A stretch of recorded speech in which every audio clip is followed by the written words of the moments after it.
En Côte d'Ivoire, moins d'une semaine après son retour au pays, après 10 ans d'absence, Laurent Gbagbo veut se séparer de son épouse. L'ex-président ivoirien a déposé hier au tribunal d'Abidjan une demande de divorce avec son épouse Simone Gbagbo. Laurent Gbagbo annonce qu'en raison du refus réitéré depuis des années de son épouse Simone de consentir à une séparation à l'amiable, il s'est résolu à saisir le juge des affaires matrimoniales du tribunal de première instance d'Abidjan d'une demande de divorce. Gbagbo et Simone s'étaient mariés en janvier 1989 et ont eu 2 filles. Ils ont été de farouches opposants au premier président de la Côte d'Ivoire, Félix Houphouët-Boigny, et se sont battus ensemble pour le multipartisme. Laurent Gbagbo a été président de 2000 à 2011 et Simone Gbagbo, une première dame redoutée, très influente et qui a encore aujourd'hui des sympathisants. Cette séparation risque donc d'avoir de lourdes retombées politiques. Et justement, pour parler de cette séparation, avec nous en direct depuis Abidjan, Stéphane Somaoro, pour parler de cette séparation. Oui. Stéphane, bonjour. Bonjour.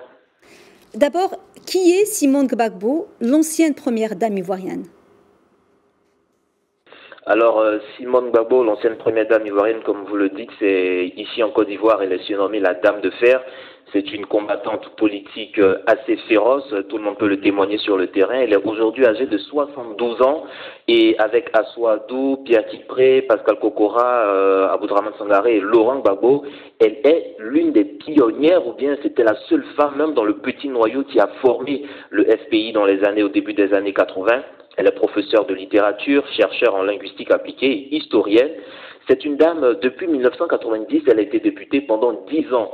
Et au niveau du Parlement, elle a su impulser une dynamique, montrer vraiment le dynamisme politique féminin.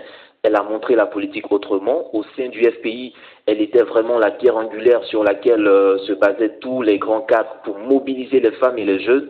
Donc c'est vraiment un élément clé du dispositif du FPI qui est Simone Gbagbo. Elle était condamnée en 2015 à 20 ans de prison à la suite des événements que la Côte d'Ivoire a connus. Et 3 ans plus tard, elle a été amnistiée par le président Alassane Ouattara. Donc depuis, elle est ressortie de prison.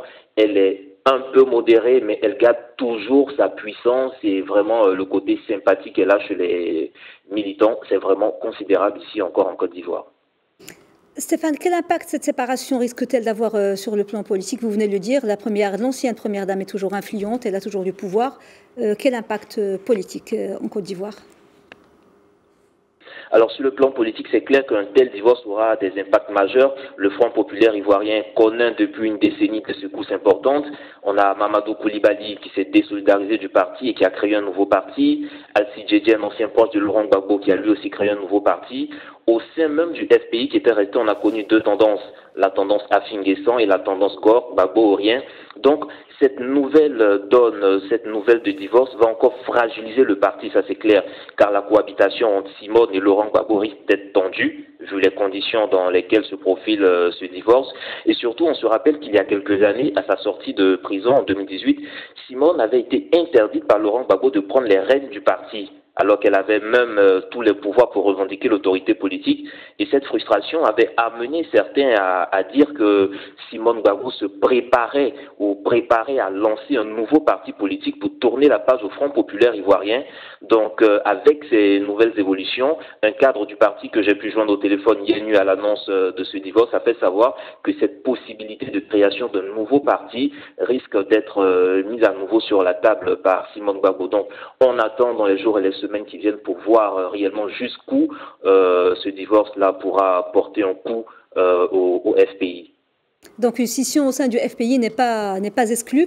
Est-ce qu'il y a déjà des clans qui se dessinent au sein du parti? Est-ce qu'il y a des personnalités qui vont aller plutôt avec Simone et d'autres qui vont rester dans le parti avec Laurent Gbagbo?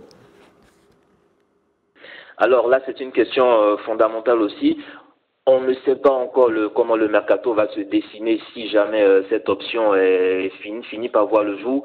Mais on voit un peu dans la démarche de l'ancien président Laurent Gbagbo, quand il est arrivé dans ses premiers mots à l'adresse des Ivoiriens, à l'adresse des militants qui étaient là, il est revenu sur un terme assez important en parlant de son ami et compagnon Pascal Kokora. Il a parlé de loyauté.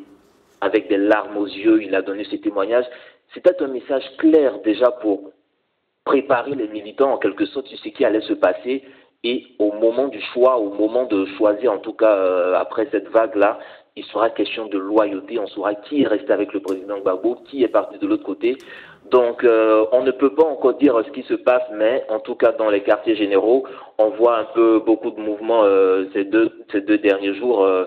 On attend de voir vraiment ce qui va se passer. Pour le moment, rien ne présage, rien ne dit qui sont ceux qui vont partir du côté de Laurent Gbagbo ou de Assou Adou si la confirmation de scission, si la scission est confirmée. On observe toujours, mais on ne peut pas dire encore pour le moment qui va aller du côté de Simone Gbagbo ou de Laurent Gbagbo. Affaire à suivre donc. Merci Stéphane pour cet éclairage. Je rappelle que vous êtes le correspondant de Média TV en Côte d'Ivoire.